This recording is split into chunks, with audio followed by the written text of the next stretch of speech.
Dans les années 50 de notre siècle agonisant, vivait sereinement la tranquille commune de Cuers, dans le département du Var. Anaxagore Escartefigue y occupait les fonctions ô combien chargées de responsabilités, aussi diverses que délicates, de garde champêtre.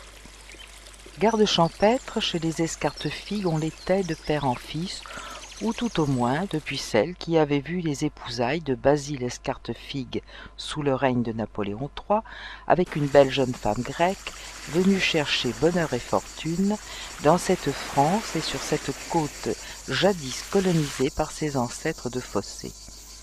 Depuis cette union, toute la descendance Escartefigue avait coutume de baptiser ses rejetons de prénoms helléniques. Anaxagore donc, garde champêtrisait sur le territoire de Cuers, battant la campagne, mais aussi le tambour pour les avis à la population, et faisait office de constable, son homologue britannique, intervenant lorsque de menus larcins de foire, de poulaillers ou autres différends de bornage entre paysans pouvaient trouver une paisible issue sans l'intervention des autorités policières. C'était un bon vivant, aussi jovial que joufflu, aimant le bon manger et le bien boire, les croupes et les poitrines accueillantes, la sieste et les pieds tanqués à l'ombre des platanes quand souffle le vent d'Afrique et crissent les cigales dans les ramures résineuses. Outre son métier qu'il accomplissait avec amour et constance, Anaxagore avait une passion, l'archéologie.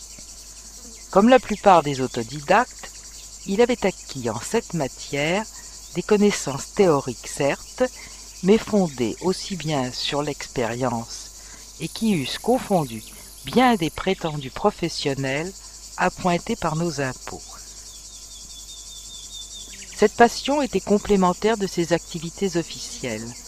À force de battre les fourrés de sa canne au fil des kilomètres que sa fonction lui imposait de parcourir chaque jour, son œil attentif aux ébats des lézards et aux ribouldingues des mulots avait fini par remarquer des anomalies dans la configuration de certains champs ou de prés dont il avait la garde.